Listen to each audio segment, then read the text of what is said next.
Now, going on to the political part of the podcast, you have Vivek Ramaswamy's tweet on the July 6th charges versus Antifa getting 2 million views in 24 hours. Now, interestingly enough, the responses were mixed. So he is especially proficient at utilizing social media. And again, very few other candidates are. Nikki Haley, all the rivals right now, with the exception of Trump, there's one tweet that basically broke the internet, getting over 230 million views.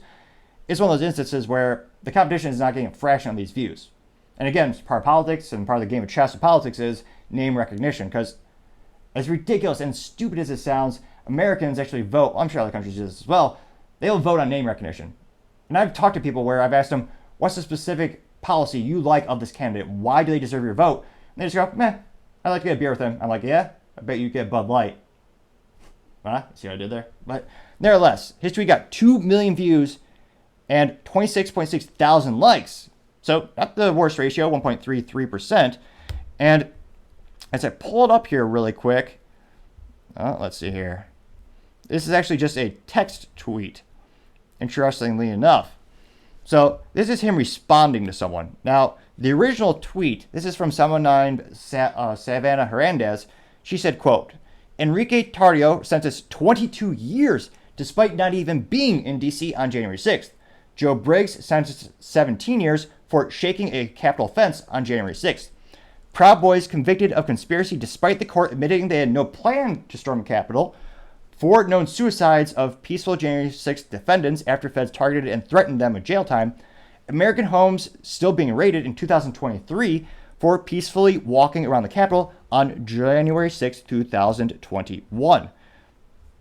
Now, that was the response. So Vivek's response to this was saying, quote, this is from Vivek, "This is wrong and it's sad, and I'm the only candidate with the spine to say it," unquote.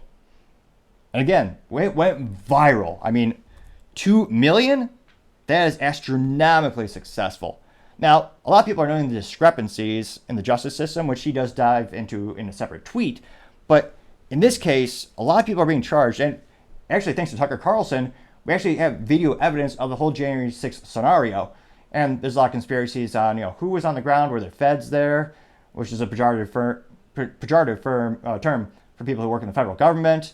Was it conspiracy? And with the video evidence, we know some people, again, there's absolutely some violence there. It's not proved to ever have any, especially if you're going against the feds, when you have violence where you're shaking fences, you're pushing things down. That's not a prudent idea. That's not going to end well. But she get 22 years for pushing a fence down and cheering people on. It's a very interesting situation. And you have other instances where you had a grandma, I believe she even had cancer. Like, the police actually opened doors. So on site, police were opening doors and people were walking around. So my pessimism, or perhaps the thing that makes me think twice, is how quickly that January 6th instance was used as a political mechanism for the midterms. Because that's all we heard during the 2020 midterms. That's all we heard was it was an evil insurrection. We heard that name, that word is being used very intentionally, because again, if you're actually prosecuted and successfully prosecuted for that, you are barred from holding public office. That's why the mainstream media in particular are using that term strategically, because that's what they want. They want to bar people from the privilege of having a public office position. Now, it will be interesting to see where the courts take it from here, but there's some people who are quite literally being treated like terrorists, where there's some people who are put in solitary confinement for a year. Then again, some people who are just walking. So they're just walking through the Capitol as the police guided them. So for my 3 cents, and again, used to be 2 cents, but 40-year hyperinflation, gotta charge 3 cents. Although, should be 4 cents by a generous man. Though, still free to click that subscribe button. Try and get 4,000 by the end of September. I know it's a high goal, but gotta aim high, so to say. But when it comes to people who are literally, there's some folks the police opened the doors and police guided them throughout the facility. So I don't think those particular people should get a harsh punishment because they didn't know what was going on. If anything, they were encouraged by the police to just walk around the Capitol. So I don't think these charges in many instances are appropriate for the people that are receiving them. And I think more and more people are starting to see this discrepancy. Now, in terms of the feedback, this is pretty unusual for Vivek, but there were a fair amount of negative ones. So let's dive in terms of the top ones by likes and what have you. Now, you do have someone by the name of Legate, which sounds fancy if they're French or something like Legat. Sounds fancy. Now, this person says, quote, "You're the only candidate," oh, they use all caps, so they're angry. Let me restart the quote. "You're the only candidate dumb enough to publicly defend an insurrection against the United States of America." Now, this person subsequently got 6,696 views and 580 likes. That's a pretty good ratio at 8.66%. Now, let me know in the comments. I've done this for Bud Light when I'm looking at the background of who's saying positive and negative things. And in this case, I did look into this individual person's background to see, is this someone on the right who likes a different candidate in the Republican Party? What's their background that might lead them to shape their opinion a little bit? Now, this person, if you talk politically speaking, they're very much on the leftist, very much using a lot of harsh, it's a nice way of saying harsh pejorative terms around the opposition. And this person in no way would vote for anyone in the Republican Party. So this is an instance where many people, I don't think that particular person is going to change his poll ratings because, again, that's someone who would never vote for him regardless. So let me know in the comments, do you want me to go into maybe like a 30-second or a 1-minute summary per response? And we'll choose, for these, we'll choose the top 3 responses. I usually base them on the number of views and likes that they receive to give us a little bit more background to them. Or do you want me to just keep it high level? And again, your comments are greatly appreciated. We're trying to build a show that makes it entertaining, interactive, everyone really enjoys it. And I appreciate the critique about me speaking too fast and not articulating enough. I hope you can tell I'm trying to slow down a little bit, slowly but surely make myself more and more articulate as we work together. And when we started this, I knew it was an issue I had earlier in life. I didn't know it was to an extent until I watched the videos myself and I saw the comments. So the feedback does help make the show better, and I do appreciate your contributions. And sometimes it might take me a day or two to get the comments of my work schedule, but I always try to make sure I respond to all of them, even if they're not positive, because, again, critical feedback is how you grow the most. But for now, I digress. I'll get back to it. Now, you have somebody named Andrew Laufer, and he said, "Why is it wrong, Vivek? Do you support those who engage in seditious conspiracies?" Now, I looked at Andrew Laufer's profile, and I do apologize. I did not have that statistic for the number of views, so I'll actually look that up right now. Oh. Unless he deleted his own response.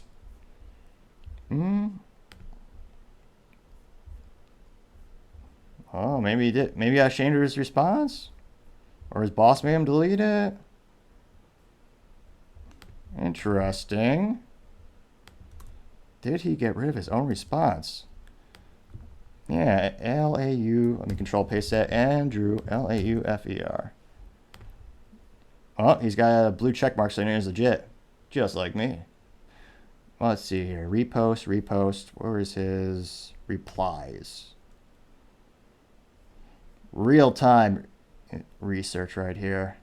Let's see. Responded. Let's see. Oh, this guy hates. Most of the responses are very pejorative against Tucker Carlson. Jeez Louise. Okay, this guy has a career on Twitter. I mean, it's not literally his job, but he's posting every hour of the day? Jesus. Yeah, I apologize. It's going to take way too long to find the statistics on the views. Needless to say, he did get a couple thousand views. It was one of the top 3 responses for that tweet. And again, he's saying, what is wrong with you? And I did some research on Mr. Andrew Laufer, and on his profile, I'm not putting words in his mouth. He has a hashtag BLM, which in the United States, that's become, again, not a political party in and of itself, but it's something that many people identify politically being more on the left. Now, is one of those instances where he also said his profile, a lot of the responses are him quite literally hating Trump. So again, will this affect Vivek's polls? I don't think so, because again, this is someone who would not vote for him. I'm not saying all these critiques are wrong. What I'm saying is I don't think it will have an outcome negatively on Vivek. Now, you also have Drew, who is a veteran, and Drew said, quote, "They've been made an example of to tell people," quote within a quote, let me reset that. You have Drew saying, quote, "They've been made an example of to tell the American people," quote, "go home and try this again," quote, "I dare you." Now, he got 11,200 views and 586 likes. So not the best ratio, but a lot of likes, giving it a 5.23% like ratio. So it's fascinating to see. I think perhaps as Vivek has raised in popularity, I think more people who are opposing of him are going to start following his profile and starting to critique him. that might shape the public perception of him a little bit as more and more people are seeing these different conversations, these different perspectives, and it's being brought to the forefront. So maybe it'll affect him in the polls, now that I think about it, but I don't think it'll be a significant percentage in the polls. But it'll be interesting to see. As I always say, time shall tell. Thank you, everyone, again, for taking the time to tune in. We're trying to get to 4,000 subscribers by the end of September. I know it's a tall order, but every click counts. Also, I especially appreciate you taking the time to like and comment. Feedback is always important. It helps the channel grow and develop. It even helps me improve everything from slowing down my speech to trying to be more concise with my speech and try to articulate so you can actually hear me a majority of the time. And my goal is to keep improving that skill set throughout the show. Also, don't forget to take the time to tell your family, tell your friends, tell your coworkers, heck, tell your enemies, tell anyone and everyone. Just stay safe and fight the good fight.